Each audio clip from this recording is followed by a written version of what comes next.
The book of the prophet Isaiah, chapter 28. Woe to the crown of pride, to the drunkards of Ephraim, whose glorious beauty is a fading flower, which are on the head of the fat valleys of them that are overcome with wine. Behold, the Lord hath a mighty and strong one, which, as a tempest of hail and a destroying storm, as a flood of mighty waters overflowing, shall cast down to the earth with the hand. The crown of pride, the drunkards of Ephraim, shall be trodden under feet.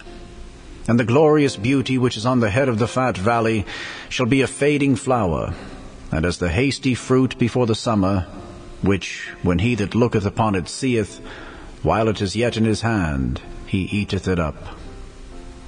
In that day shall the Lord of hosts be for a crown of glory, and for a diadem of beauty unto the residue of his people, and for a spirit of judgment to him that sitteth in judgment, and for strength to them that turn the battle to the gate. But they also have erred through wine, and through strong drink are out of the way.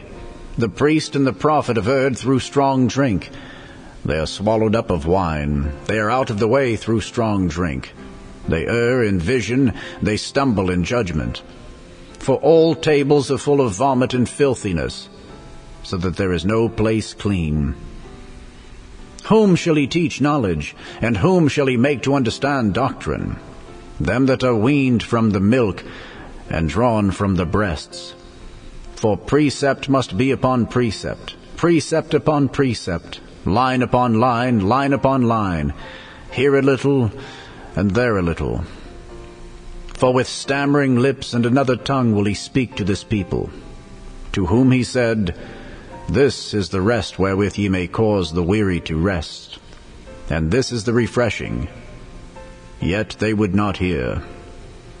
But the word of the Lord was unto them precept upon precept, precept upon precept, line upon line, line upon line, here a little, and there a little, that they might go and fall backward, and be broken, and snared, and taken. Wherefore hear the word of the Lord, ye scornful men that rule this people which is in Jerusalem.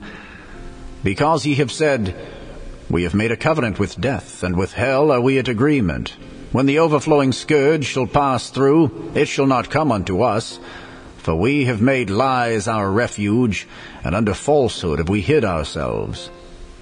Therefore thus saith the Lord God, Behold, I lay in Zion for a foundation a stone, a tried stone, a precious cornerstone, a sure foundation. He that believeth shall not make haste. Judgment also will I lay to the line, and righteousness to the plummet. And the hail shall sweep away the refuge of lies, and the waters shall overflow the hiding place. And your covenant with death shall be disannulled, and your agreement with hell shall not stand. When the overflowing scourge shall pass through, then ye shall be trodden down by it.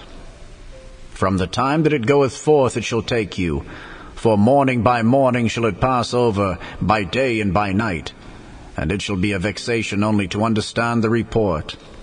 For the bed is shorter than that a man can stretch himself on it, and the covering narrower than that he can wrap himself in it. For the Lord shall rise up as in Mount Perazim, he shall be wroth as in the valley of Gibeon, that he may do his work, his strange work, and bring to pass his act, his strange act.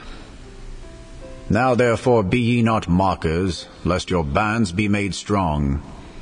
For I have heard from the Lord God of hosts a consumption, even determined upon the whole earth. Give ye ear, and hear my voice, hearken and hear my speech. Doth the plowman plow all day to sow? Doth he open and break the clods of his ground? When he hath made plain the face thereof, doth he not cast abroad the fitches, and scatter the cummin, and cast in the principal wheat, and the appointed barley, and the rye in their place? For his God doth instruct him to discretion, and doth teach him. For the fitches are not threshed with the threshing instrument, neither is a cart wheel turned about upon the cummin. But the fitches are beaten out with a staff, and the cummin with a rod. Bread corn is bruised, because he will not ever be threshing it, nor break it with the wheel of his cart, nor bruise it with his horsemen. This also cometh forth from the Lord of hosts, which is wonderful in counsel, and excellent in working.